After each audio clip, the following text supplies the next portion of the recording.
Hello, everyone. Welcome this morning to Why Employee Surveys Can Backfire Without Action. Thank you for joining us this morning. I know there's plenty of you already coming through, and there'll be plenty more coming through in the next couple of minutes. But first, I'll introduce myself. I'm Harry Wright. I'm the product manager here at Hive. My role here is to ensure we're providing the very best employee voice platform that will drive real change to you and your people. I'm also here with Patti, one of our lead people scientists, but I'll let you introduce yourself, Patti. Oh, thanks, Harry. Welcome, everybody, and thank you for joining us. My name is Patti. I'm a lead people scientist here at Hive, and it's my job to partner with our customers on every part of the employee voice process, from kind of helping to formulate the strategy to designing the questions and measuring the key aspects of employee experience. My favorite bit being a bit of a detective, trying to understand what the data is telling us and what's the story of each organization, and also what we're here to talk about today in terms of action planning and making sure that everything is successful after we've collected feedback as well. So really excited to be here today. Thank you, Patti. And we're also joined by Jen, our head of people science, and she will be in the chat. So if anybody has any questions throughout this session, feel free to put them in the chat. As we mean, Patti, are discussing this topic, feel free to add any questions as we go, and Jen will answer as many as we can. But today we're going to be learning about why collecting just feedback isn't enough. We'll also be discussing who's responsible for driving change once you've got that feedback and action. I mean, Patti will be talking you through a simple framework for turning feedback into action for you to use in your own organizations, but also if you're a user of Hive as well. And lastly, we'll give you an understanding about how by taking that action, you can directly impact your business goals as well. So plenty to get through, plenty for us to discuss. But I'll hand over to Patti first, who she'll kick off with why surveys fail without action. Oh, thank you, Harry.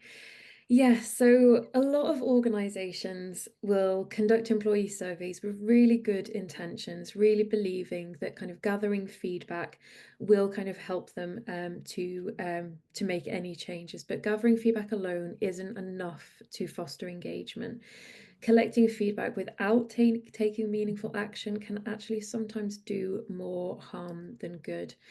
If you think about this from a kind of consumer perspective, if we were to kind of keep hearing from our customers, reminds me a little bit of a kind of a clothing brand that kind of kept asking for feedback about their sizes. If we kept saying these sizes aren't right, they're not the same as other organizations, they're not the same as other shops, and they didn't do anything from that, what we're likely to do is that we're likely to kind of say, well, if I keep saying that this is wrong and I keep giving this feedback and I keep giving this input and nothing's changing, I'm actually just going to go shop somewhere else and I'm just not going to bother saying anything in the future. And the same logic applies to employees as well. If they're kind of keeping giving you their insight, keeping giving you their feedback, and nothing changes, they're likely to just stop giving that feedback. Obviously, we're all really busy, we've all got so much going on, and when employees take the time to share their thoughts and they're seeing no visible response, it leads to frustration, it leads to disengagement, and also skepticism that things would change in the future, and also leadership's commitment to driving things forward as well. So it's really important we do something with that feedback when people spend the time to give it to us. I think some really good points there, Patti. And I think what we actually see when organizations conduct surveys about, well, follow up, they kind of risk doing more harm than good. And one of those major issues, as you can see there, is that inaction fatigue. And people get tired of no action, as we all know, and when people aren't kind of listening anymore, and over time, employees will disengage if they feel that their feedback isn't leading to real change, and over time they might even start participating altogether and making kind of any future surveys or any feedback channels in the future kind of less useful. And what we see is that a lack of action also leads to kind of a loss of trust, specifically in that kind of that leadership space as well. And employees can become skeptical about leadership's commitment to actually improving the workplace. And if they don't see the results, they kind of just see those surveys or any kind of feedback channels just a box ticking exercise rather than an actual genuine effort to listen and improve. And I think, as we can see, I think most of those factors, or those two first factors, definitely lead to that decline of morale and lower engagement, and ultimately, potentially, kind of that increased turnover from employees, and losing great employees or employees in general is going to be costly, as we probably all know. And finally, looking at that insight overload and being overwhelmed by insights, if organizations do try to tackle kind of many issues without a clear plan, they can become kind of paralyzed by that inaction. And we see that if you have more of a clear priority or a strategy, and if you don't have those, even the kind of the best feedback won't lead to kind of real change. And that's why it's key not just to collect the feedback, but act on it in a structured and kind of meaningful way, really. Mm. And you make a really good point, Harry, in that in terms of that inaction, people we often say, oh, it's survey fatigue, we're asking people too many things. People don't tend to not want to fill in surveys. They're happy to give us their opinions, they're happy to give us their thoughts and their feedback. It's just making sure that it goes somewhere and it does something, and that's the key point, really. And when we're thinking about employee voice, and we're kind of thinking about, what impact does that have on people? What we're seeing in the research at the moment is that actually, when we're thinking about engagement, specifically in the UK, when we're kind of missing the mark a little bit in terms of engagement. What we're kind of seeing in the UK at the moment, and this isn't just a UK problem, this is a global problem as well, but the UK is definitely faring worse in the results, is that we're seeing that in terms of our engagement in our employees, we're not doing that well at the moment. What we see from the Gallup research, which was done in summer last year, and there'll be another one that comes out in this summer, but what we're seeing so far is that we're only getting about 10% of our population that are engaged, which feels just such a strange number to have only 10% of people going to work and really enjoying what they're doing. And what it means by being engaged here is that people are, they're driven, they're excited by the work, they're thinking about different things, they're being innovative, they're trying to drive the organization forward. A massive 79%, nearly 80% of people are going to work and not feeling engaged. And that's not just they're kind of turning up to work, they're being there, but they're not thinking about the future. They're not thinking about what's going to make this better. And we've got more people, we've got 11% of people, so more people than the engaged, that are in the actively disengaged section at the moment. And somebody once told me a way of kind of thinking about this, and it really resonated with me, in that let's say your organization is in a rowing boat, and the idea is that you want to win the race, you want to make sure that you're the number one rowing team. I don't know a lot about rowing, but we're trying to get to the end, we're trying to win the race. Those 10% of people that you've got in your rowing boat, they're the people that are going to be sat up front. They're going to be rowing really, really hard for you as an organization. They'll be looking at the river, they'll be looking at all the kind of changes in the course. So they'll be altering to make sure we're not going to hit anything. They'll be looking at what the other team are doing. Oh, you know what? That's a really great idea. Let's see if we can adapt that here. That middle of the boat, that's 79% of the people, the not engaged people, they'll be there, but they'll be doing like a little bit of rowing, but they'll also just be looking at the scenery. They'll be looking at what's coming up on the river. They'll be go, oh, there's a nice pub over there. We'll go there after the race is done. But they're not really that excited to kind of win the race. And those 11% of people, the actively disengaged people, they're at the back of the boat, and they're putting their oars in the wrong way. So they're turning off course. Maybe they're putting some holes in the bottom of the boat and we're slowly sinking. So in terms of the kind of the makeup of our organization, we've got a real difficulty if we've only got that kind of 10% of people who are engaged. And so if we can start hearing from all of these groups of people, if we can start understanding what's going on for all of these different groups, and really trying to kind of hear their voice, trying to hear their thoughts, their opinions on what would make things better, we may start to see these figures shift. Definitely. I really like that example you did, Patty, and it kind of brings the data, the Gallup data, to life of what it kind of really means in practical terms. And I think if we do start to think about how we might shift those numbers, we may need to kind of consider, as the slide said, consider who is responsible for driving that that change. And you may think it's those that setting up those feedback channels, setting up that survey, and a lot of it sometimes does get pushed onto those individuals. And I'm sure we have quite a few of them today on today's webinar. But I hope we all realize that it's it's everyone's part to play in this, or we hope that it's everyone's part to play, and this is what something that we all want to kind of aim for and bring into different organizations. And we can clearly split it up by kind of three kind of distinct levels, as you can see there, of that organizational level of a level of senior leadership within an organization, line managers, and then the employee or the individual as well. And from an organization or a leadership perspective, I think the way to look at it is the employee experience is more than just kind of your response rates or trying to increase your engagement score by a point or your response rate by a percentage. It's I think feel like leaders need to start looking at it as understanding that daily experience, and their impact on well-being or performance or some key KPIs like retention. And I think if employees feedback believe they leave if employees believe they kind of lead to action, they'll engage in the feedback, they'll engage in the action making process. And but if they think it's ignored or unsafe, from a leader's perspective, you won't get the insights to push those KPIs forward that they're aiming for.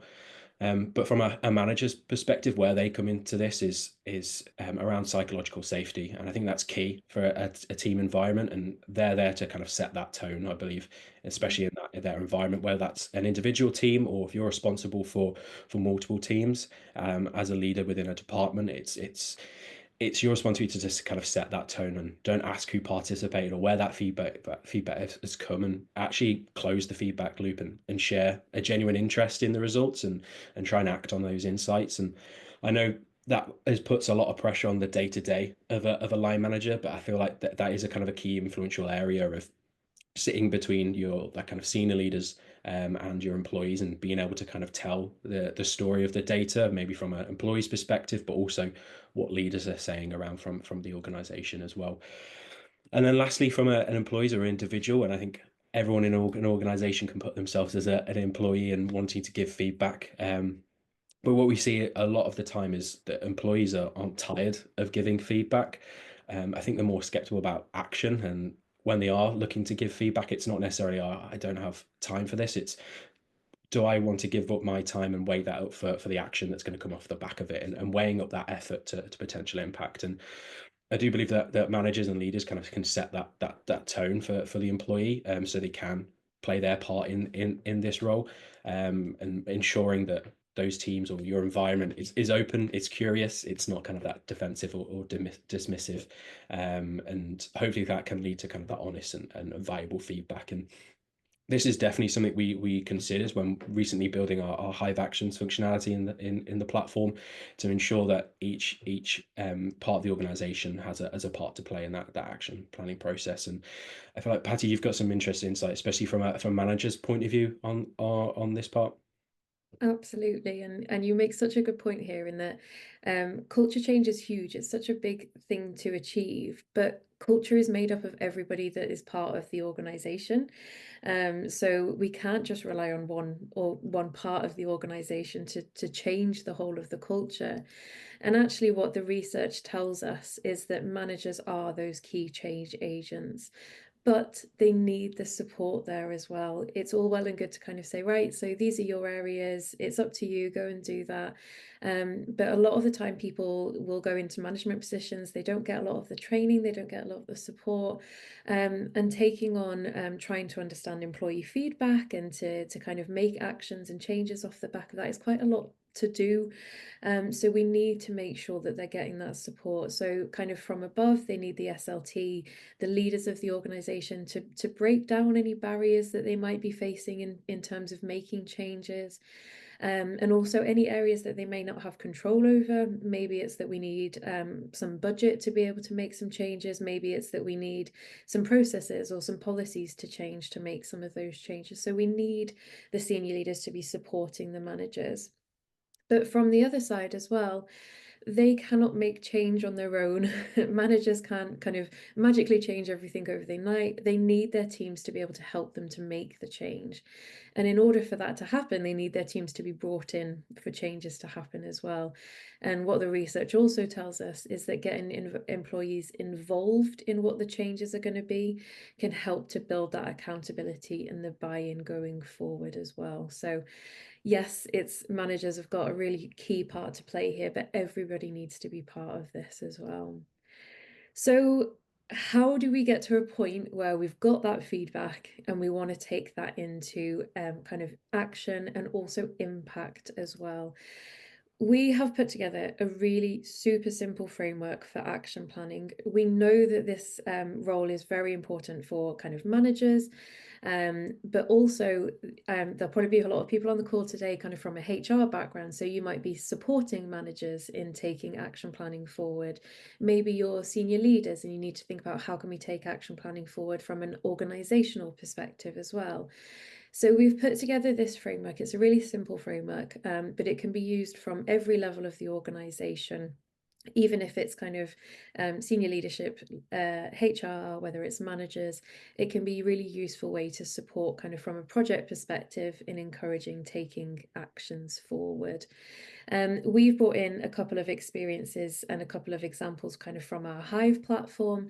But even if you're not using Hive or you're using a completely different methodology, this framework can work as well to support taking action forward. So 4 quite simple, easy steps. So first of all is reviewing and understanding your data. So whatever type of data, however you're collecting data, becoming a bit of a detective, like I like to be, but really understanding what's going on for your organization, trying to understand what are the links between things, what are the different experiences of groups across your organization. So really getting to know your data. The second thing is all around preparing for communication. So we're going to be taking this to our teams, whether this is from a senior leadership level, whether this is from a comms level, whether it's from a line management perspective, but taking a little bit of time to really understand what it is we're trying to get across to people. A lot of the time we know that people's engagement levels of kind of hearing things and kind of listening to presentations can be a lot trickier these days. So trying to think about how can we get those key messages across in a way that will keep people engaged with our communications. The third bit is all around sharing those results. So getting people to really understand the results, getting people to ask questions and be curious about the results, and kind of co-creating the action plan so that it's not just managers taking this forward, it's not just the HR teams, everybody's got a part to play. And then finally, it's all around monitoring the progress and making sure that we keep this going. It's not just a once a year type of thing, it's something that we do as part of the day-to-day business. So the first step here is to really understand and review your data. It'll depend on what data you have and what this tells you, but Harry's going to talk to you a little bit about what this kind of looks like from a Hive perspective. Thank you, Patti. Yeah, as you can see on screen, we've got our Hive platform here, and what we do in the platform is make it as really simple as possible to, rather than getting overloaded with the data and trying to go through many numbers, many comments. It's just kind of simplify that process. And you can see on our screen our key drivers functionality, which really pinpoints what's driving engagement within your team specifically. So rather than just looking at high and low scores, which you can do, which are really insightful, this really does look at what's actually influencing, what's going to cause that engagement score to increase. So you can really look at those key points, specifically for someone who hasn't got the time to dive into all the results. They can look in here, get a really good understanding of what's driving engagement, what's driving your employees within your team, and linking it straight away to some priority actions of what should prioritize, what should I keep going and potentially celebrating my team because we're doing well at and we need to keep going. And really at this point it's understanding, okay, what are the key things I can move to take action on. And this is something we're really passionate about on the platform, making sure you've got those insights and be able to act on them really easily and kind of get those clear action points. Because as we move on to talking about these to your teams, it makes it really clear and obvious about what you need to do and how to do that as well. And that kind of moves on to our kind of second step of the framework around preparing for communication. As we've built into the platform there our key drivers functionality, but we've integrated it straight into our action planning process, so you can start getting those key drivers ready for when you want to kind of start communicating to your team as well. And this second step is all really around ensuring you're having those conversations, and when you are having those conversations, knowing the story that happens within your data. And again, linking back to the platform, and hopefully that really kind of shines a light on these are the key elements that you want to talk about, and allowing you to share those within your team as well. I think that links back to something you were saying earlier, Harry, around often we just get that overwhelm. There's so much in the data. We'll often collect so much data that we get a little bit kind of overwhelmed with what to do, and you don't really know where to start because there's so much to do. And I really like that presentation you were just showing us there of the different key drivers, because it really helps us to understand, oh, okay, so actually I only really want to focus on these two priority areas at the moment. And then there's also areas we get to celebrate. There's also areas that we can maintain what we're doing. It's already going really well. So it's a really useful way of kind of thinking about preparing for that communication and making sure that it's really pinpointed as well. So in terms of kind of taking that forward as well, when we kind of getting ready to prepare for communication, just wanted to kind of remind people a little bit here around the feedback loop. A lot of our customers that we work with, and a lot of people we talk to about kind of action planning, is they will spend so much time considering every single detail of the survey. So they'll spend a lot of time in that survey planning area. They'll make sure that they've got the most relevant questions. They'll make sure that they spend a lot of time hearing from their employees to make sure that they're capturing the right things, and they'll get a survey which is absolutely incredible. They'll spend loads of time communicating the launch as well. So they'll be thinking about how can we make this really engaging. I've seen some incredible posters. I've seen some incredible competitions between departments, getting the most response rates in that we can. I've seen videos. I've seen really creative, engaging ways to really communicate what's happening. But this is where we start to kind of lose people a little bit. So we do have a lot of organizations that will be really keen to report the results, but we'll have other organizations where they'll kind of get stuck in the data a little bit. They'll get stuck analyzing the information, and maybe they'll share the information with the senior leaders, but maybe it doesn't get to always the managers or always to the employees. And the action planning and the making changes area is definitely an area where we see less action happening in here. And if you think about this from the employee perspective, they're kind of getting half a story here. So they might kind of see the first bit around the planning, they might see the communication, maybe they'll hear a bit of the results, but that's kind of half the story. So when it comes back to the survey planning again, they're kind of like, oh, well, what happened after that? What I've missed a lot. I've missed a bit. It's like seeing a season and not getting to see the last two episodes. So it's kind of giving them that half a story, and any break at any point of this feedback loop may lead to a potentially lower response rate in the future, because that's where we're kind of dropping off hearing from people. So the really, really great organizations are the ones that take the time to focus on every single step within the feedback loop to make sure that people are getting that communication. Really kind of similar point here, but we know that employee voice is one of the key pillars to engagement. And so when people feel involved and listened to rather than communicated at, that's crucial to unlocking the power of employee voice. I'm sure we've all been in situations where we've been told what's happening, whereas if we've been given the opportunity to have an input into what's happening, we're more likely to feel part of that and engaged in that as well. So a few top tips in terms of preparing for your communication. First is to really clarify your key messages. When you get a lot of data, when you've got a lot of information to share, it can be quite easy to get kind of overwhelmed by that data. So really think about what are the top key insights that you want to get across. If we could only have 5 minutes to tell people about what we've learned from the results, what are the things that they really need to know? What are the real key messages that we're hearing? Making sure that we're highlighting the positives, the surprises and challenges. Within your data, there will be some positive. There'll be something that's come out of here that is doing well in teams. So really thinking about highlighting what's going well. There might be some surprises in there as well. You might think, you know what, I'm kind of expecting that recognition isn't going to do very well because we don't really do anything for that at the moment. We know we need to, and you might get your results back and see actually people are quite positive about recognition. And that's where it's really interesting because the survey is kind of the starting point of the conversation, and this is what I really love, kind of understanding what it really means. But it might be that you say, oh, we don't think we're doing anything for recognition. But when you have a conversation with your team, it might be that they're saying, oh, you know what? Harry always says thank you to me when I do something. Even if I just make him a cup of tea, he'll say thank you to me. And that's enough recognition that I need. So it might be a surprise, but you might be doing stuff that you don't even realize you're doing. Similarly, you might think we've got loads set up for personal development, and actually personal development's scoring a bit lower. I wonder why that is.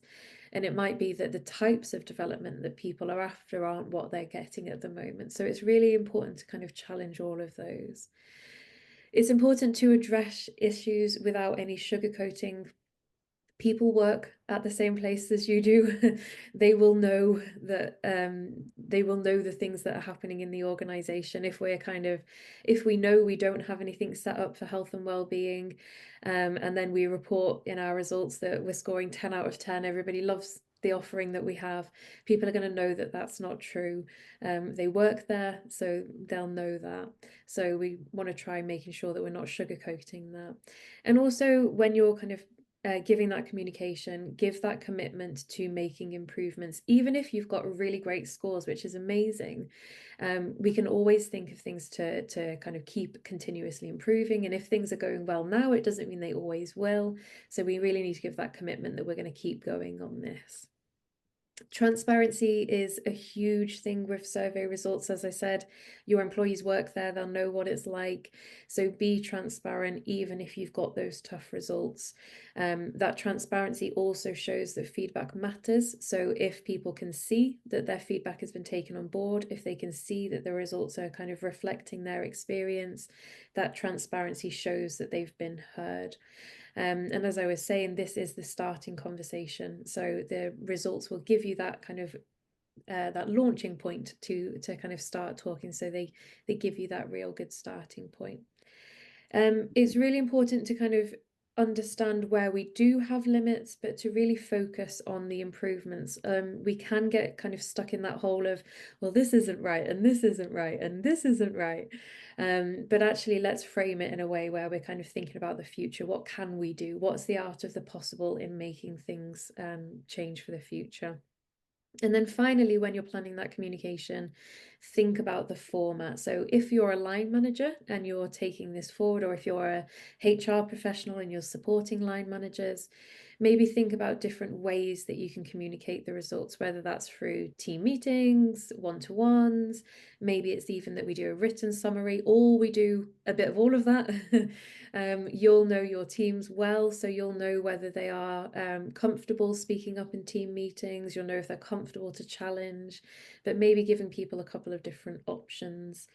If you're a senior leader of an organization, or you're kind of planning this from a wider comms perspective, we might be thinking about things like town halls, but making sure we've got the option for people to ask questions, so we're not just broadcasting information. Maybe we'll do a bit of an Ask Me Anything session at the end, or maybe it's even newsletters, blogs, where people have the opportunity to participate in that as well.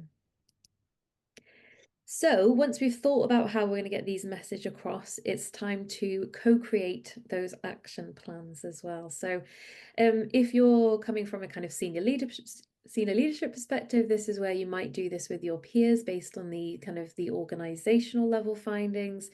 If you're a manager or you're in HR and you're supporting managers, this is where you might do this from a more kind of localized action planning with your teams. Thanks, Patti. And I think there's loads of learnings that we can utilize in your other last slides, where there's loads of ideas about how to prepare that communication. And similarly, when sharing the results and creating those action plans, I think there's plenty of things people may be doing already within their teams or advising their line managers. Doesn't mean we have to do all of them at once. There's plenty more, but it's all about picking and choosing those right ones. What works for your team might be totally different to another team within your same department. So it's about trying, testing things out, what might work differently. Some things might work well now, but it might be worth in another session trying something different and see how that goes as well. And it's very similar to when we're sharing those results and creating action plans. You'll learn a lot after like sharing those results and how people reacted and responded to those, and those sort of learnings you can put into when we actually do go through the results and kind of start creating action plans together with the people that have given you that feedback. And there's just a couple of suggestions on here, just things to consider. No means by do all of them at the same time, but there's just a few things that just to bear in mind and might just spark some ideas for you. So, one, firstly, around inclusion, and something that you may be considering already, but I think especially from an employee's perspective, it's really, really important. And yes, we could say that give everyone the chance to have a voice within those sessions. That is very hard, especially when you're facilitating these sessions, whether in person, whether quite a lot of them may be on a Zoom call now, and depending on the dynamics of your team, this can be really hard. But it's ensuring if you're facilitating those sessions, to just be mindful that some people may be quiet, some people might have a lot of ideas, and just trying to get that balance. And we can always, if people are not necessarily comfortable speaking up in those sessions, ensuring that you're following up afterwards with either those individuals or with a team, whether that's a Teams message or a quick email, or even just giving someone a quick phone call just to see if they have anything left to say. And I think that's just important, whether that's in the session or even outside the session, just to make sure that you've got everyone's voice and they've been considered during the process. And one way to help ensuring people have a voice is the tools you use. And so ensuring people have a voice doesn't necessarily mean so they can speak up. It's just making sure that their feedback is heard. And one way of doing that is different tools, whether that's whiteboards or flip charts or sticky notes if you're in person, or there's plenty of kind of digital alternatives to that online. Like you've got Miro, which you can use kind of different sticky notes. And again, for people who may be quieter or for people who've got lots of ideas, they can put those in that flip chart, or they can put them on that online digital whiteboard as well. And it gives that people the ability to think and add stuff while potentially you're speaking as well. So if they've got ideas, they can continually add those. And one thing I'd definitely recommend, after, especially someone who's used these digital alternatives before, is definitely share them before the session, especially if you're, say, working remotely or online. Make people aware that you're going to be using them so they can sign up, or they can test it, or see what the session holds, what the agenda is, so they can get comfortable with it. So you're not spending the first kind of 5-10 minutes of trying to figure out how this works, and you can kind of run straight into the session, really. And when you're utilizing those tools, I think it really helps kind of facilitate that session. It kind of adds a bit of structure to it, and especially if you plan that beforehand. I think one of Patti's points was kind of plan the format of your communication. It's the same with these sort of sessions, to creating those action plans of plan what you want to get out of it at the start, and make sure you kind of hit those points. Because I've been in many sessions where the first point and everyone's quite keen to put their ideas forward, or kind of get into the small kind of solutionizing of one point, and the session might derail, even though it's really valuable stuff, but you've got key things to get through. And if you share that up beforehand, or what you want to get through, and make sure that the tool you're using is going to support that will make the session run as really, really smoothly as well. And moving on to just around within the session, and again, this probably helps with the inclusion and the facilitation of the session, because you want to get the best feedback out of that session, the best direction of where you want to go. Sometimes you might come to a session where people may be struggling to give any further feedback, and it's just how we frame those questions and try and inspire people to put their feedback in, whether that's through a sticky note on a flip chart, or actually be a bit more vocal within the group. And you can use kind of prompts like, how might we do X, or how might we approach something, and framing it as a group. How might we kind of solutionize this problem that we've got together, rather than from an individual perspective. And then kind of looking towards the end of those sessions when you're creating those action plans, what a really useful thing to do with the group rather than do something separately after, is theming those ideas that you've come out of the back of it. Whether that's within your team or if you're sharing back to your line manager, having any themes that you've come off the back of it rather than loads of sticky notes everywhere and trying to remember what did that person say, and actually grouping them together with those individuals will help them understand the outcomes as just as much as you. And realistically as well, moving on to that last point of prioritization, when you are grouping them, you can prioritize it with the group of people you're with. You get an insight of what they see as a priority because it might be different to you as well. And it gives them really good visibility of what is a priority and what's going to be worked on next. So they can leave the session knowing what we've spoken about, what are the kind of key outcomes, and where are the priorities, potentially where are the kind of the quick wins as well. So again, there's loads of stuff in there for you to potentially to try out, but pick and choose and try different things out, what works for you and your team as well. Some really great points there, Harry, because as much as we'd like to do everything, we can't. We don't have unlimited resources, unlimited time. So I really like the idea there around the kind of prioritization, taking that forward. Definitely. And kind of leading after that session, and was something we very much considered when building Hive actions to support that action planning processes. You've got those outcomes, those prioritization points, as we said, and we know that previously you might have just stuck them in like a PowerPoint or an Excel sheet and just put them in there, or send an email afterwards where these are our points. And we found, especially when talking to organizations, they kind of, yes, maybe for the couple of days afterwards, they're front of mind because we've added them, we've shared them with people over email or a Teams message, but they kind of get lost. And that's where the momentum gets lost. And what you, Patti, said a couple of slides ago around that feedback loop of it's at the front of mind of everyone when we lose that momentum. So within the Hive platform, with our actions functionality, with when setting up those actions, there's space for you to put those outcomes, and also tag and mention people in there, whether that's your team, whether that's your peers, or your manager, yourself as well, to tag them, to show them those outcomes. And when you are putting updates or typing updates around what's happened, then people get those notifications to know that things are moving. You've got those dates in set and where you are, so people have got visibility and know what's happened after those sessions, just to align people rather than it sitting in an Excel sheet, kind of bringing it a bit to life with everyone, so everyone's got visibility, can look at it, and you can provide those updates on an ongoing basis, and people are being alerted where you wouldn't necessarily get that in a Excel or a PowerPoint sheet realistically. This is so nice. I've done so many sessions before where like I'm just looking on Excel trying to figure out who's doing what, and then I'm emailing everybody trying to get all the details back in. So it's a really nice way of kind of having that all in one place and being able to tag people as well. I love that. It's great. So moving on to the final step, this is all around kind of monitoring the progress and making sure that we keep that going as well. So how can we make sure that we're keeping track of everything?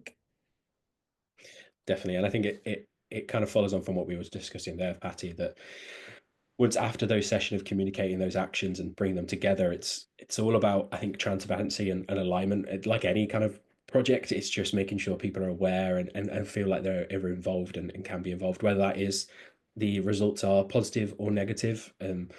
It's making sure that people are aware of them and helping them to kind of fuel that engagement around feedback and making those changes, that they can see the progress. If people can see it and have visibility of it, it will hopefully inspire that future participation. But if we're keeping it kind of locked away, or the momentum's lost after those, we've done all that effort to communicate it and to actually build these actions, and we've lost that momentum, that's when it really gets tricky to pick it up back again. So it's all about making sure people have got an input and can see what's happening. I know that's easier said than done, but that's something we've included into Hive actions here at Hive, of making sure that when we have got those actions, we can keep that momentum going. And so we've got probably plenty of HR leaders within this webinar, and I can imagine from your point of view, having multiple many managers doing action plans, trying to have visibility of that is very hard, especially if everyone's kind of going in their own direction. And this is something we're very keen to make sure, and having visibility of how many actions are being produced, who's interacting with the platform to create those, and who's done those sessions, but also having visibility of the outcomes of each of those, so you could click in and then have a look. And if you do have any advice or nudges you can do, or from a manager's point of view, if you've done your session but one of your peers hasn't done a session around creating the actions yet, you can put your learnings in there and potentially tag them in, so they can see your learnings from your action planning process, so you can share that knowledge and also have visibility of what's happening in the organization. And again, that's that real kind of keeping it going and making sure that everyone's aligned, which again, I know is easier said than done, but putting the right tools in place to help you, support you, and make the tool work for you, really, to allow you to keep that progress going, really. Absolutely. And whether you're kind of keeping it going through using tools like Hive or any other tools that are available, a couple of key points to consider when you're doing that kind of monitoring progress is to check in regularly. So if you're doing this kind of from a line management perspective, talk to your team. How is everything going? Making sure that the actions that we're taking are part of every single team meeting, so that once we've done an action, we can then think, okay, so how did that go? Let's take our learnings. Let's look at what we're doing next. Whether it's through one-to-ones, or if you're doing this from a kind of HR perspective, making sure you're checking in with their managers. How are they getting on? Do they need any support? And even if you're doing this from a senior leadership perspective, checking in with the organization as well, kind of try and get some of those touch points with people to understand, are you seeing these changes? Is it communicated well enough? Are you hearing enough about it? And similarly to that is providing that support. So again, are there any blockers? So quite often if we're kind of starting actions and then something gets in the way, we're always busy, we've got a lot of things to do. So what kind of things do we need to make sure we're overcoming those blockers and we're making progress? Trying to gather some informal feedback as we're going through as well. So probably easier from a line manager's perspective just to check in with people, how is things going? But from a HR perspective, it might be that just popping into a department, seeing how everyone's doing. From a senior leadership team perspective, it might be we do some kind of back to the floor sessions just to understand what's going on for people. And once we've got that that informal feedback around kind of how the actions are going, don't be scared to shift the focus. If we can see it's really not working, it's really not what the team are after, it's not what the organization needs, we can start to think, okay, we've got some learnings here. We know that this isn't working for us for X reason. Let's tweak it a little bit so we don't spend too long going down this avenue.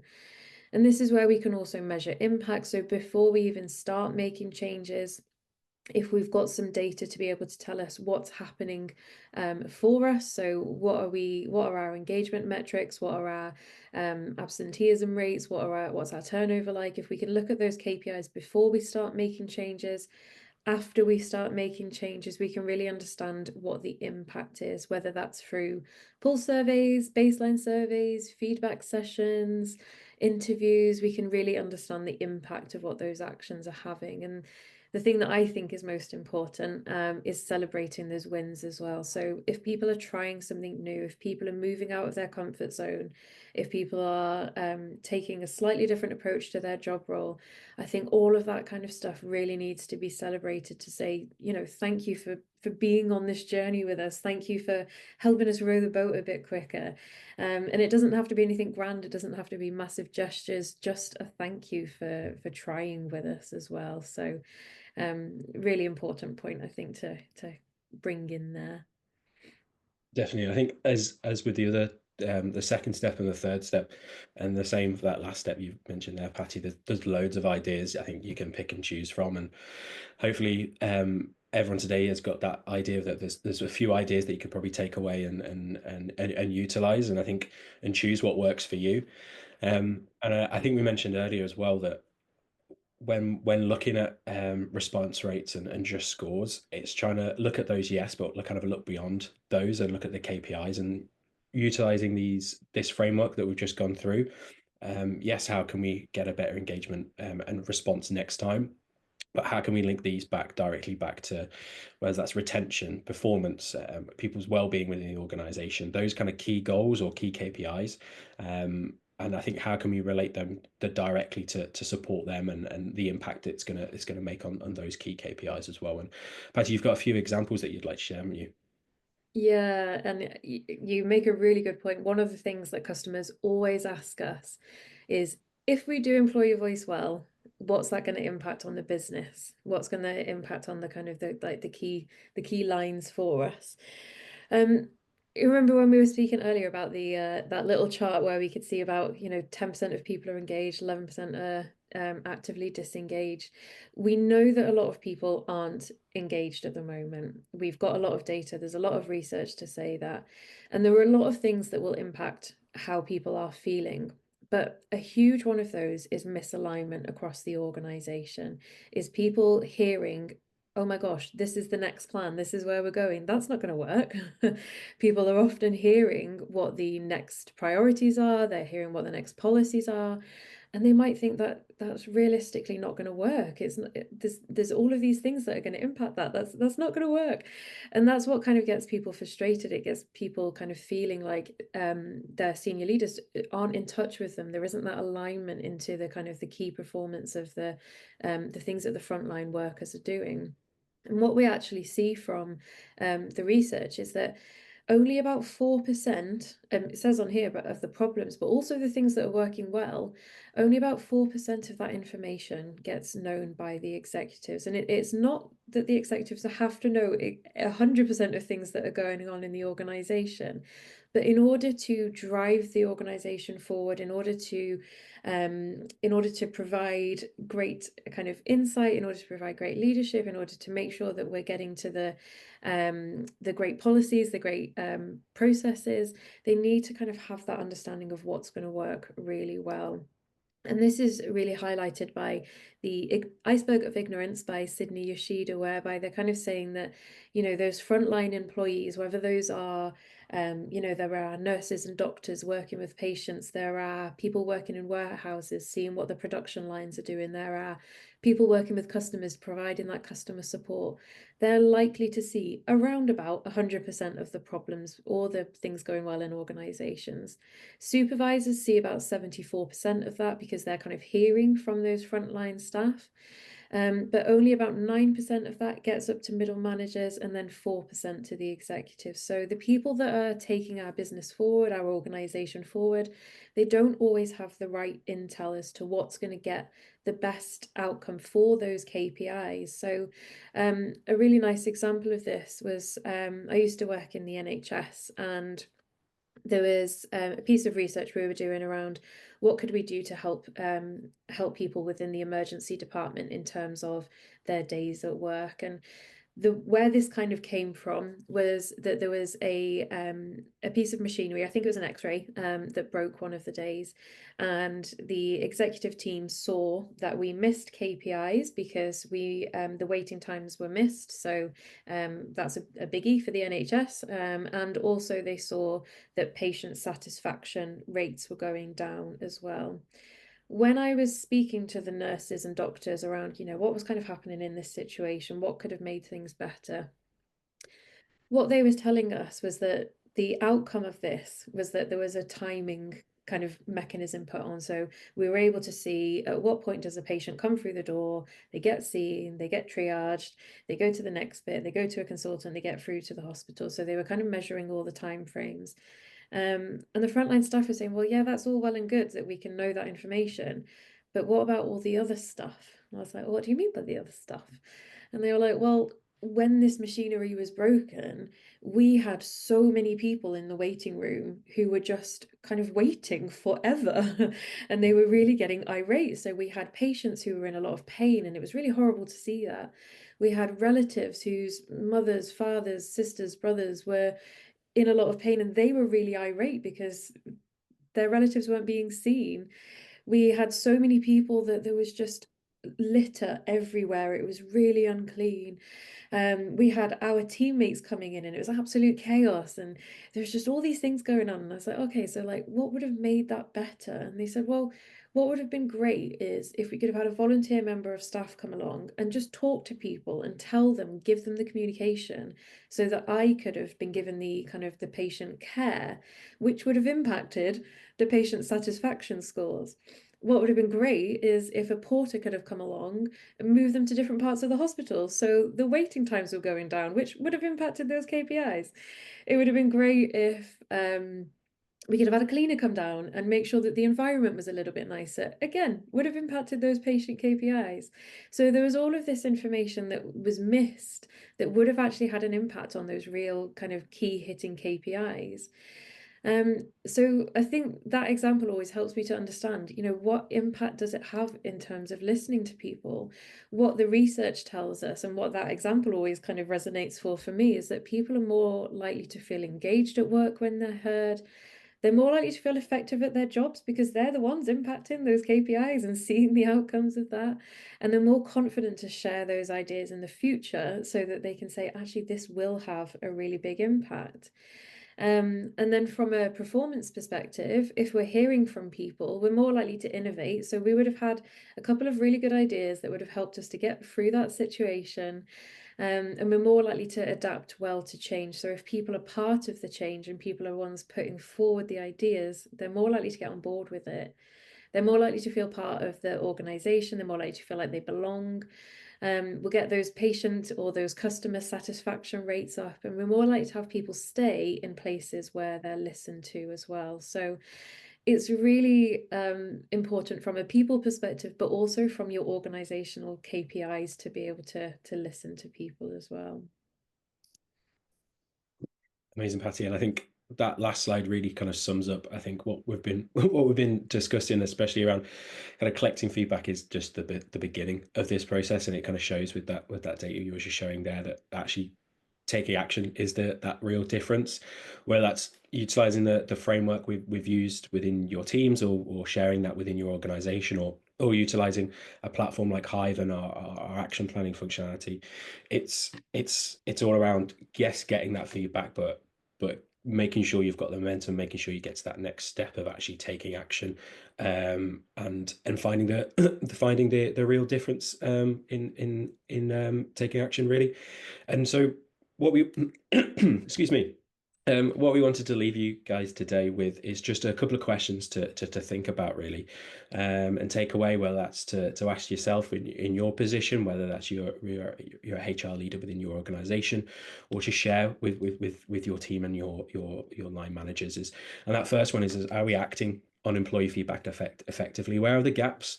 Patti shared some really good examples of how to communicate those, and to understand how we can digest those results. How is feedback a shared responsibility in an organization? Does it feel like it's a shared responsibility at the moment? Are you the driving force of that? Are you going to try and, is there a position where you can bring more people on board with this as well? That third one, what's one small action you can take to show feedback matters? Well, that's something really small, a quick win, but showing that kind of process of, we've got feedback, we've had action, and here's a change we've made. That's a really good kind of quick win. If you can find those, there's a really kind of gems to get people inspired, get people more engaged in this process. And that last one was something we've just been speaking about. How does acting on feedback support your business goals? So looking at what your current business goals, what your current KPIs of it, how can we utilize the feedback we've got to help those and push those forward, and not just necessarily focus on those, as we said, those response rates and those kind of individual scores. Think kind of bigger picture. I know that can be sometimes quite scary and quite daunting, but again, what we've mentioned here today with that framework, just trying to get it step by step, and kind of really understanding those kind of key areas that you want to focus on. So hopefully you can kind of take those away and start to think about those. But yeah, I know there's been a couple of questions that have been answered in the chat. So thank you, Jen, for answering those, and hopefully they were really useful for everyone. There will be an on-demand version of this webinar sent out, so you'll be able to see the recording and obviously the slides. But I do thank you for everyone who's put a question in today, and thank you, Patti, for your insights and discussion today. And I hope everyone's found this really, really useful.